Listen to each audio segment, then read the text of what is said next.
Welcome to Nerds of the Round Table, where we talk about Marvel, and more Marvel. I'm your host, Snails, the Marvel Nerd, and today I am here with King Tut.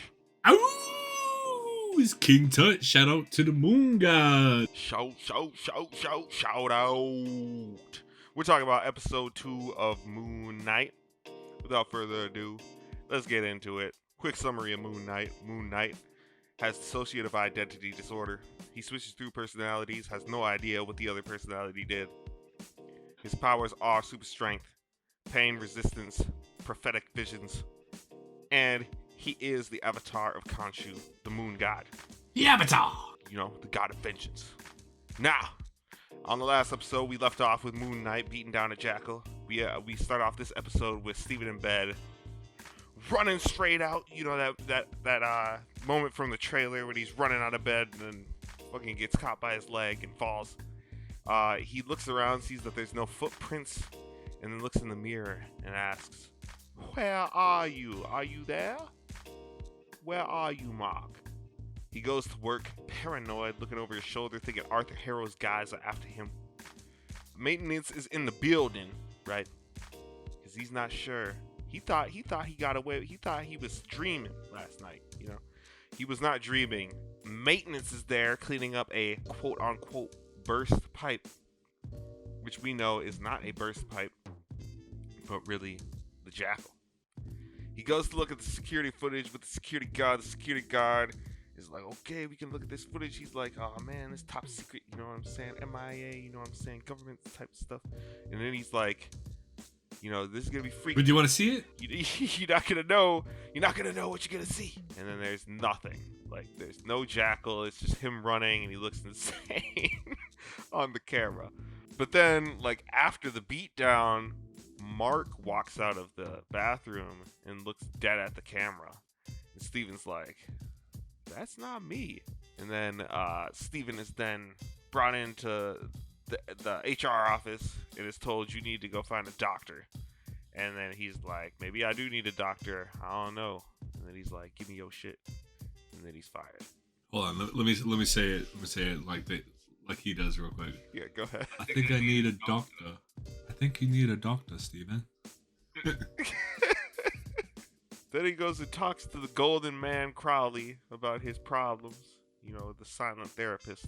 And then he says he's gonna go, you know, look into who this Mark guy is because he's got a key and he can go look. So he finds the storage locker, and he goes in there, and the dude at the front's like, "What's up? You got number 42, right?" And he's like, "Oh yeah, I do." And then after that, he finds in the storage locker Mark's personal belongings. He finds a gun, he finds a passport, he finds some money in different currencies from different places in the world. He finds the scarab, but the scarab floats up, right? The scarab floats up points, right? And we don't know why. And then Mark starts talking to him in the mirror, and he's like, "I can only communicate through the reflections with you." Steven's like, "Bro, I am not about this life. I'm gonna go lock myself up in a mental institution, pill myself up till you're gone, and then live out the rest of my days as that guy." After explaining all this to Mark, he takes off down the storage locker hallway, hoping to escape him and the all-powerful Khonshu, which is right on his tail. Khonshu eventually catches up with him and demands the scarab. Steven, still not knowing entirely what the scarab is, doesn't really feel like giving it up. Then he runs into Layla, and Steven runs into Layla and Layla asks him, "Is this a new personality that you come up with?" Assuming at that point that Mark has more than just Mark and Steven personalities. Then she becomes very cautious of him, still not completely understanding if he's playing a joke or if he's being serious and this is actually another alternate identity. She knows about the suit. She knows more about Mark than Steven knows. And Steven brings Layla back to his pad.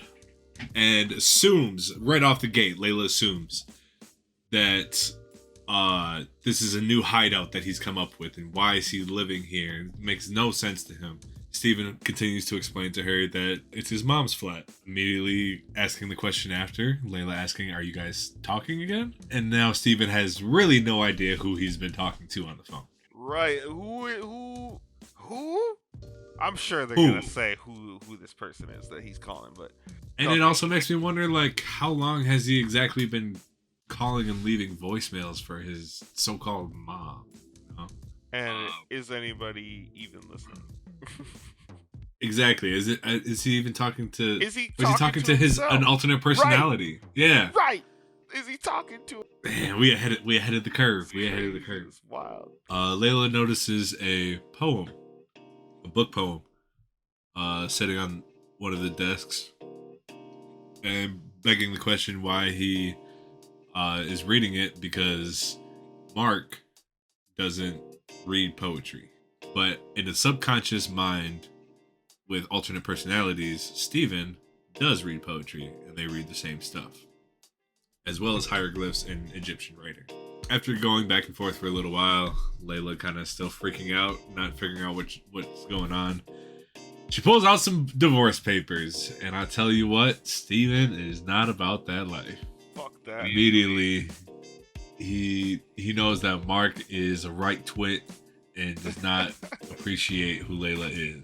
As Steven is digging through the bag to try and prove who he is to Layla, Mark is screaming at him, don't show her what's in the bag, don't show her what's in the bag, don't let her look. Obviously trying to keep her away from the scarab.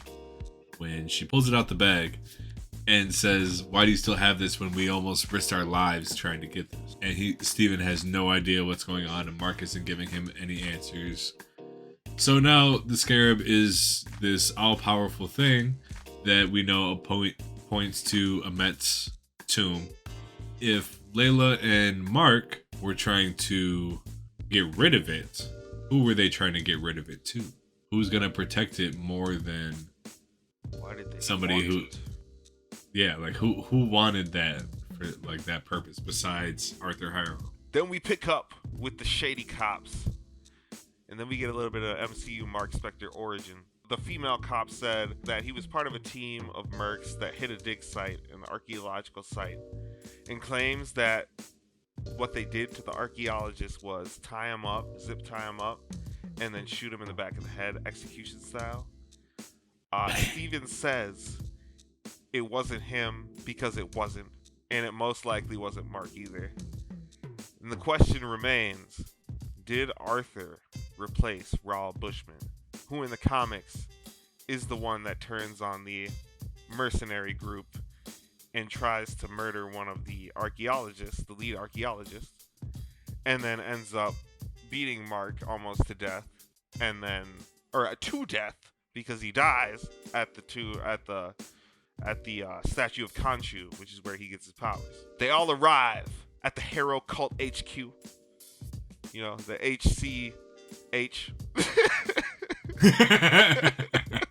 This is the first time we see a fight over control of the body. Like, we see Steven in physical pain as Mark tries to take control of the situation and take control of the body so that he can become Moon Knight and beat the pants off these people. And then Arthur is listening in on the whole time on his internal struggle. He's talking to himself. He's arguing with himself, and you know, Mark is trying to explain to Steven that he didn't have anything to do with those deaths and whatever. We find out that Arthur's been listening the whole time and opens the door, and Steven falls on the ground. And then it seems like Arthur just literally repeats everything that Khonshu is saying after Khonshu says it. Khonshu says, kill him. And Arthur's like, he's probably telling you to kill me, right? Steven's like, are you in my head? What? How do you know? Like, literally what he's repeating. Saying? Like, we've seen stuff like that before, where it's like, he'll anticipate kind of what he's saying, but not word for word. Exactly. Like, I've never seen that in a movie and TV show where they're repeating it word for word. The reason why Arthur said in the previous episode why there's chaos inside Steven is because of the multiple personalities and because of the fight for control inside of his body. Khonshu blows the wind, right? Because he's mad, and Arthur claims that he throws temper tantrums. And this time his temper tantrum is blowing that wind around, and then Arthur's like, that's all he Don't can worry do about without your powers. Without you. That's all he can do without can your do. avatar. Arthur tries to sway Steven because he's talking to Steven now, not Mark, who he also knows we know because he mentioned that he was the mercenary in the previous episode. So we know that they have a history, but the thing about this is he seems to want to sway Steven to give him what he needs. So he's still got an agenda, and he's still like working an angle. It's kind of sketchy. Which honestly is probably the most attractive angle I've ever seen. Like, he ain't giving off no bad tendencies really, besides the jackal. But the whole him knowing exactly who Khonshu is and how he's talking because he used to be his avatar, that adds a very friendly factor into the mix that is going to be hard for Steven to get away from, because he's going to feel so close to Arthur in that way. Exactly. So then we got like a little debate going on, right? And the debate is basically Amit judges too early and Khonshu judges too late. But Khonshu, the thing about Khonshu is it's real justice because the crime has already been committed. Correct. Steven says to Arthur, would you kill a kid? Would you kill a baby? Arthur basically says, yup. He hesitated, but He yes. He did. He thought about it. I thought the hesitation kind of meant something too, because I immediately thought he was going to be like, absolutely, I would destroy all these kids, Anakin Skywalker style, But no, he hesitated and kind of looked to his people for a second, and then said, "If it is to be, then it must be." For lesser words, Right. If it is Amit's will. And when the camera panned around to everybody else too, everybody was kind of like looking down or looking at each other, like kind of second guessing that question too. Yep. So I feel like that's might even come to play. We might see a Harrow standing in front of a 7-year-old kid trying to stop him from attacking Moon Knight, and we'll see if he's really about that life. Arthur says that the cane is a gift to Amit's first avatar. And as we can see, the cane glows purple. Now, in the MCU, in Doctor Strange, when Caecilius uses the spell from the Dark Dimension, his basically like their eyes turn purple and the power they use is purple. And in WandaVision, Agatha Harkness also uses purple chaos power. But as we saw, Agatha was corrupted by the Darkhold, right? Dark magic, right? Dark energy, right? So, my theory is, what if Amit is essentially like a dark god, considering the fact that his cane glows purple, and the magic he uses, magic he wields is purple too. I can see that. And him not even being considered an Egyptian god anymore, and just being a chaos god, basically. Just think about that, people. We may have to come back to that. Layla comes in to the rescue, kicking ass and taking stupid made-up names. It says, summon the suit. Because remember, she knows about the suit. Hold on. First of all, Go ahead. Why did this bitch show up? I am so upset that she even show up. Why? She didn't need to be there. Didn't need to follow him. He didn't need help. He didn't need the Scarab. And he was literally trying to prevent the Scarab and him being in the same place. She brought the Scarab. You literally broke 5 rules at the same time, bitch. Yeah. Okay, continue. I had to vent. I didn't even think about all that, but yeah, you're right. She totally brought the Scarab there. Why would she? Yeah, that's not... Bro, I was like, what the fuck is she doing? Or just not yeah, you're right. Just not showing up. But anyways, Layla says summon the suit because as we know, she knows that he has a suit. Steven has no idea what that means. So Arthur has summoned the jackal, and Steven can see it. We find out like the jackal's trying to break down the door. And she busts through. He's like, "Oh my god!" You know. And she's like, "What? What is the problem? What are you looking at? Like, nothing's there." And then, as time goes on, we see that the jackal is a physical thing because Layla gets hit by it, breaks a car, it's busting down the road. You know, he's getting tossed around. As Steven falls out of the window, he falls and Khonshu yells, "Summon the suit!" And he summons the suit, and it's Mr. Knight. But he falls over like a dumbass. It's a perfect after his superhero landing. And then tips over. Thought that was amazing. And then it's so interesting because it seems like the suit is either based off of his personality or it's just based off of his interpretation of what you would classify as a suit. You know? But I think it's a great way to introduce the Mr. Knight persona, and hopefully he's not always so uncoordinated and eventually he kicks some butt. I mean, he was throwing a little bit of hands. He put a hand on him. It was very early on Deadpool-ish, you know? Yeah. So he summons the suit, hits that superhero landing, and tries to do as much work as possible against those goons. Even hits him with the line, "Float like a butterfly, sting like a bee. I'm Steven with a V." Probably one of the funniest things ever said in a Marvel show. He's just so he's so dorky, man. That's what's so funny about him. But that's why he's so lovable. That's why he's so lovable. You know, you just want to be like, bro, you got this. You know, but he's terrified. Yeah, he's like two sides of the threshold. I just realized. You know, he's like the scared side, but he's also like the I can kick your ass side when he's Mark. You know, right? It's fucking hilarious. He gets some punches in and soon realizes that it's becoming overwhelming and that he can't handle the situation. Mark is pleading and screaming at him, "Give me the body. I want control. Stop trying to hold back. I want all control." Steven finally realizes it and he gives him full control. As he looks at the bus and turns away, you see the transformation from Mr. Knight to Moon Knight. It's amazing. Oh man, that's probably gonna be one of the top 10 transformations for me. Thanks. There's been some lit. Yeah, no, I don't even know why I said top 10, top 3. Yeah, like that stuff with, man. I hope we see more dope ass transformations, and I wonder, like, does he transform slowly every time, or is he gonna transform quick sometimes?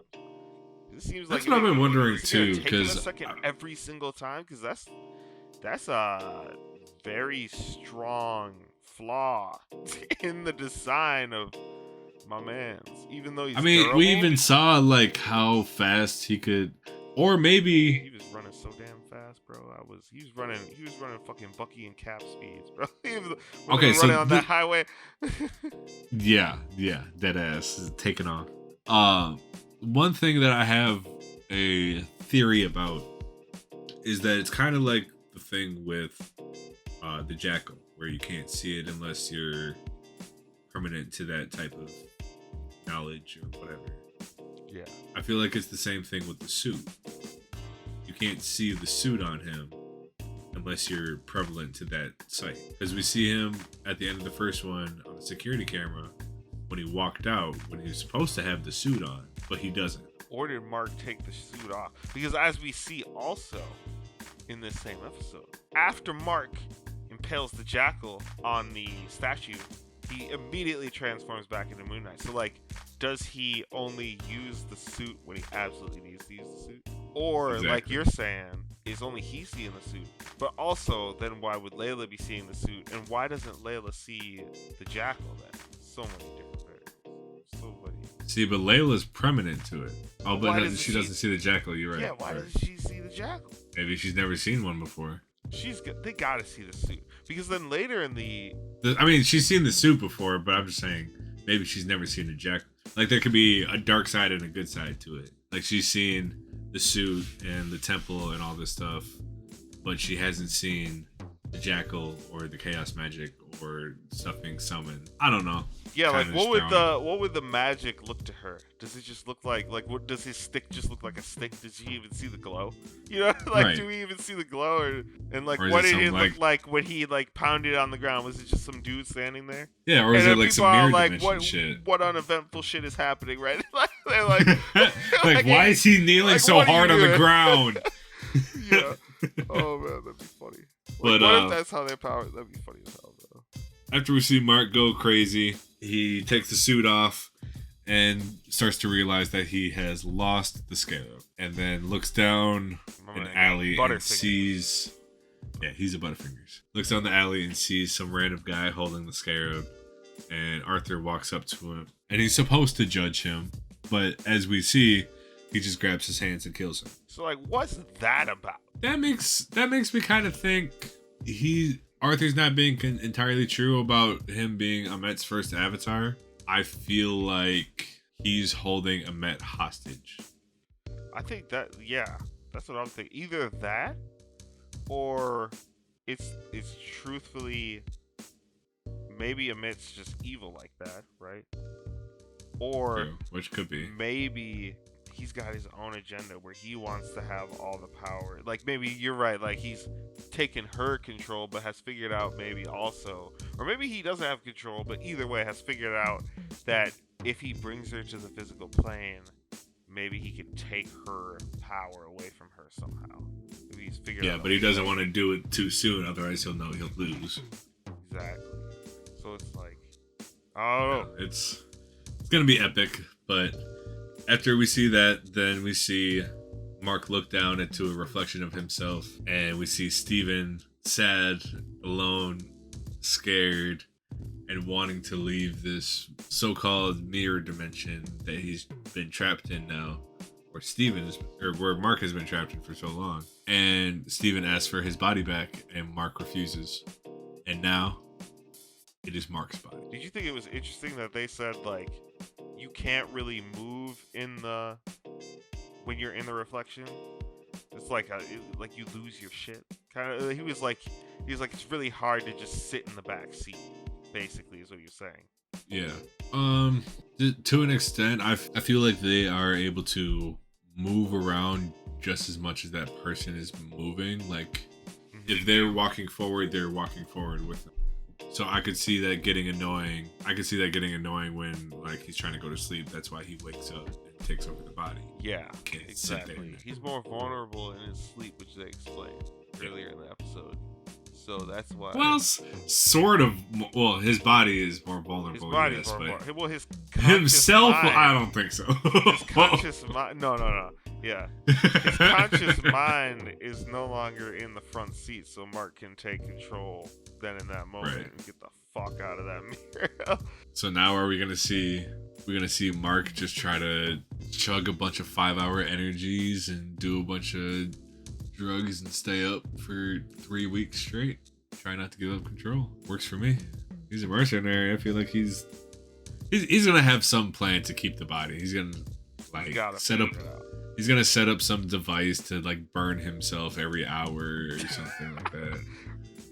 He's crazy. Pain tolerance is so high, you can just, I'm fine, I'm good. Mark and Steven argue there for a bit, right? And then Mark like yells at Steven, and that's where we see that trailer moment of him smashing the glass. That's crazy because I thought that whole time that was like Steven, but like it makes more sense that it's Mark. Yeah, it's very fast switching. Oscar Isaac does a great job at depicting the difference. Yeah, It's just like you need that like 5 seconds to realize it when the switch happens. And then Mark explains that they both wouldn't even be alive if it wasn't for Khonshu. And after his debt is paid, Steven will be left alone, and he'll never hear from Mark again. Which is like what, like basically like he knows he's just gonna like take over control again of his own mind. So it's like where like Steven's actually essentially gonna die. But like, well, that also makes me wonder about this whole Avatar thing with him too, because Is it a split personality that he already had before he chose him as the See, Avatar? that's what I thought. I think that is the truth. I think that's what they say in the first episode, like when they're, or is it in this episode? Either way, when they're talking at one point in one of the episodes, they're saying he was saying that in the final last couple scenes, he was like, I didn't expect the personality to take over so hard. Or maybe it was the last one. I don't know. I didn't expect the personality to take over so hard, and now he's becoming a problem. Like the idiot's in control. That's kind of where Khonshu's getting that from. Yeah, so it kind of makes me think of it as not a natural or random selection, but kind of a specified selection of who you want to be your avatar. It seems like he almost picks damaged people. Like, Yeah. what is going on with Arthur where this man gotta have glasses issues? What is going on with him where he just decides that he's just killing He got people? 2 episodes in with glass in his shoes still. Props to him. He's holding strong. The pain ain't getting to him. Khonshu claims that, like, when I found you, you were nothing but a corpse. Your body belongs to me. I brought you back to life. And if you don't do as I motherfucking say, my next pick for my next avatar gonna be your wifey. And he said it just like that. And then he claims that he'll protect Mark because he's worth protecting. He claims that he will protect Mark because he's worth protecting. He claimed. Why does he claim that? I don't understand that. Because he's his avatar at the moment, I assume. And he doesn't want a replacement because Mark is quote unquote special. And in the final scene, we got Mark waking up with a Drizank in Egypt. Probably the most realistic thing I can picture for my life at some point. Bro, yeah, you gotta be there.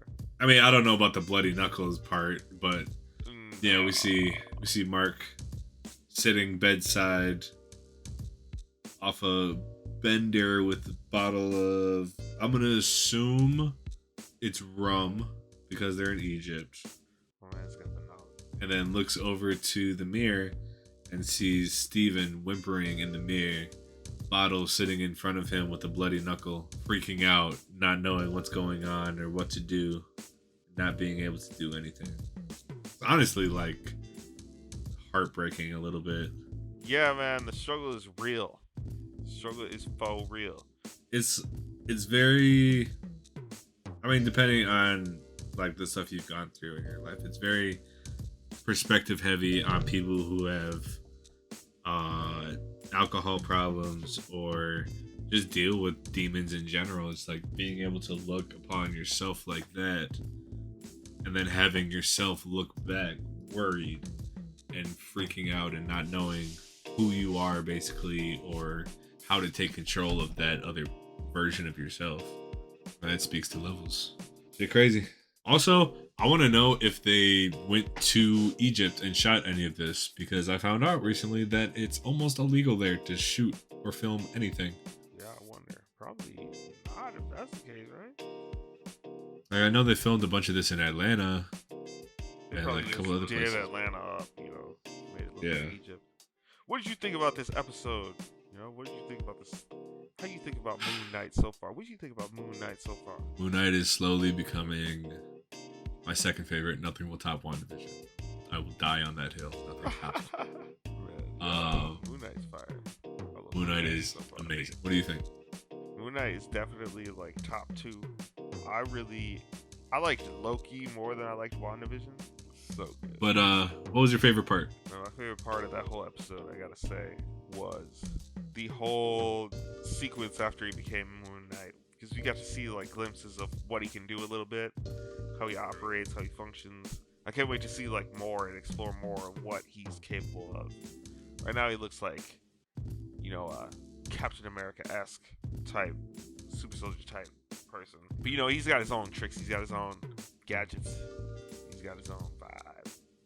Yeah, and as far as we know, he doesn't have any powers besides super strength. What about you? What was your favorite part? I think my favorite part was honestly when he summoned the Mr. Knight suit and tipped over. I was like crying laughing for 5 minutes because I was just so intent to the episode, and I was like, cool, action, action, action, fighting, fighting, fighting. And then he just hits the landing, and I expected him to just go crazy. And he just tilted over and hits the arm wave, and I was bro, it's just the arm dying. wave that gets you. It's the arm wave that gets you. Yeah, bro. I was not ready in the slightest. And yeah, I think that was my favorite part. So funny. Man, I'm trying to think about like what was my biggest beef. I think the fact that he got fired. Why he gotta get fired? He could have still gone. I mean, to would work you and have gone to the him doctor's working office. for you? Man, he He do got hella knowledge in he the got Egyptian so much. arts. Just use him in that area. You make him talk to people constantly, and then maybe he'll get distracted enough to not turn into a Mark or fight with himself in the mirror. I don't know. I think my biggest beef was Layla showing up with the scarab. Yeah, after you explained that, it's kind of. I was just like, hey, bitch. If I was him, I would have literally just yelled at her, leave now. Right. Like, no, what are you doing? Who's your favorite character so far? Out of all the personalities, out of all the everything going on. Steven's my favorite by far. Anytime he's talking to his so-called mom, latest gators. Fucking amazing. I love him so much. And he came up with this British accent on his own because the Steven in the comics was never said he was British in any way. So he just came up with this persona and he hit it on the fucking head. What about you? I think Mr. Knight cracks me up right now. Just because when he turned into Mr. Knight. So are you on the same boat of like Mr. Knight is Steven and Moon Knight is Mark? Or do you think all four are different? I think I'm gonna go with all four are different, but I think Really? that I think I'm gonna look at it as all four are different, but I think what they're going for is two. They're just going for like the two personalities with the two suits. You know what I'm saying? But I think that you have to think of it as four because Mark's gonna do whatever he's gonna do as Mark, but he's gonna do something separate as Moon Knight. And then Mr. Knight's gonna do something separate as Steven, and I don't know, I think that when they turn on the suits, they're gonna have different personalities. Whatever, hopefully. What do you rate this episode on a scale of 1 to 10, real quick? I give this episode, honestly, because of that fucking Layla flaw, I give it an 8. That shit really pissed me off, and I feel like it could have dialected into a whole new scenario in the episode. But I give it an 8. What about you?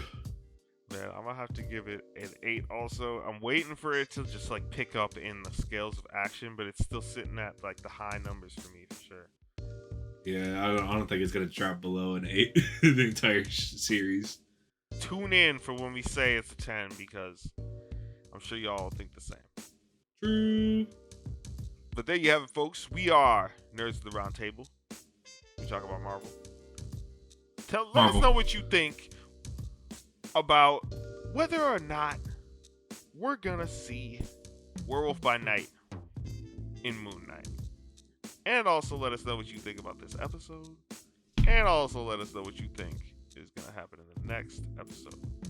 Theories. And don't forget to like, subscribe, and ring that bell. Peace, love, and chicken grease. Peace out!